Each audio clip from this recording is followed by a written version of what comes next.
Hello, Bacha. Welcome to NEET Physics. In this video, we will discuss a question from NEET 2026 booklet code is 11 and question number is 7. The question is saying a flask contains the argon and chlorine in the ratio of 2 ratio 1 by mass. जो flask है हमारे पास कोई एक flask है इस flask के अंदर हमारे पास आर्गन एंड क्लोरीन जो मास का रेशियो है इनका वो 2 रेशियो 1 दे रखा है जो टेम्परेचर इस मिक्सचर का फ्लास्क का अंदर जो मिक्सचर है उसका जो टेम्परेचर है हमको 27 डिग्री सेंटीग्रेड दे रखा है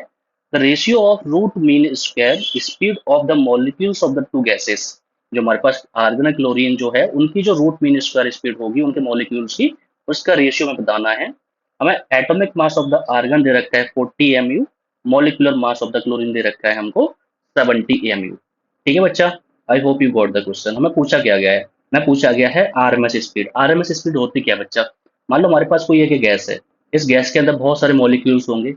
ये मॉलिक्यूल्स रैंडमली वाइब्रेट कर रहे हैं क्योंकि हमारा ये गैस जो है किसी एक टेम्परेचर पे है इनका जो मोशन है उनकी एक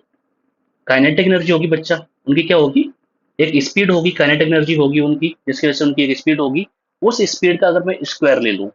और सारे मॉलिक्यूल्स की स्पीड के स्क्वायर का मैं ले लूं मीन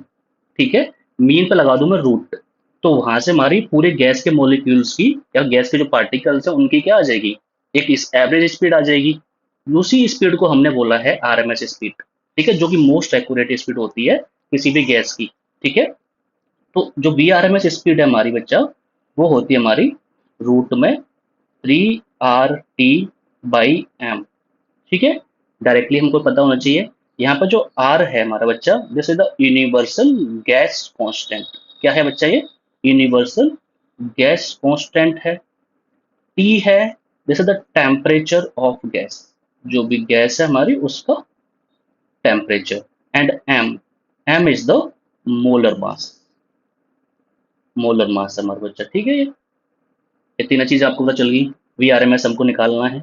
ठीक है हमको क्या क्या दे रखा है हमको एक आर्गन दे रखी है बच्चा हमको पता होना चाहिए कि आर्गन जो है हमारी वो एक नोबल गैस है आर्गन क्या है हमारी एक नोबल गैस है और इसका जो एटॉमिक नंबर होता है बच्चा वो कितना होता है वो होता है 80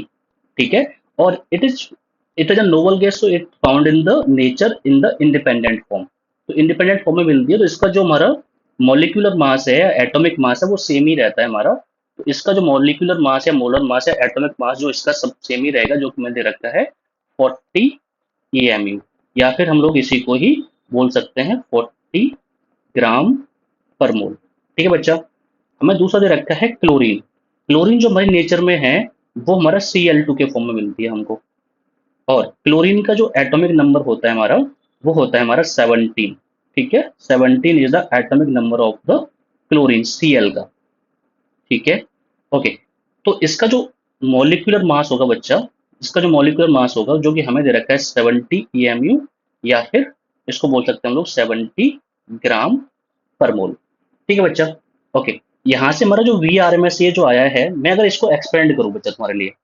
तो देखोगे इन दोनों गैस का अगर रेशियो लेना है हमको तो ये हो जाएगा हमारा V R M S of the argon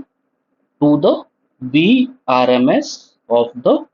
chlorine इन दोनों का रेशियो लोगे तो ये हो जाएगा 3 RT दोनों गैस का आर की वैल्यू तुम्हारी गैस कांस्टेंट है वो सेम ही रहता है जो टेम्परेचर है टी दोनों पूरे मिक्सर का सेम है तो दोनों गैस का सेम ही हो जाएगा तो दोनों ही गैस में हमारा जो 3 RT है वो सेम ही आएगा बट जो मास है हमारा ऊपर वाले में हमारा मास ऑफ द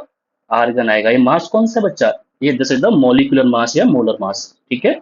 जो दूसरा है वो भी आ जाएगा हमारा 3 RT/में this is the mass of the chlorine this is the molecular mass of the chlorine बच्चा ठीक है अगर मैं यहाँ से इसको आगे बढ़ाऊंगा तो जो 3 RT है हमारा जो 3 RT है हमारा इस 3 RT से 3 RT कट जाएगा और यहाँ से जो रेशियो है हमारा this is the mass of the chlorine या molecular mass of the chlorine upon the molecular mass of the argon के फॉर्म में आ जाएगा ठीक है यहाँ से देखो जो मास ऑफ द क्लोरीन जो हमको दे रखा था वो दे रखा था रूट में हमारा 70 रूट लगा दो तो रूट में 70 हो जाएगा आर्गन जो है इसका जो मास हमको दे रखा था वो दे रखा था 40 तो ये हो जाएगा रूट में 40 मैं यहाँ से साइड से इसको स्क्रब कर देता हूँ बस हमें कैलकुलेशन करनी है बच्चा आगे तो जब मैं इस कैलकुलेशन को आगे बढ़ाऊंगा तो मैं दोनों में से रूट 10 को कॉमन ले लूंगा तो यहाँ बच जाएगा रूट के अंदर 7, यहाँ पर भी रूट 10 को कॉमन ले लूंगा, तो यहाँ बच जाएगा रूट के अंदर 4। रूट 10 से रूट 10 कट जाएगा, तो यहाँ बच जाएगा रूट में 7 अपॉन में कितना आ जाएगा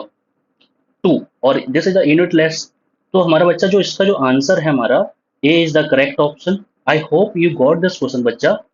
You subscribe this channel for such videos in the future, and thank you so much.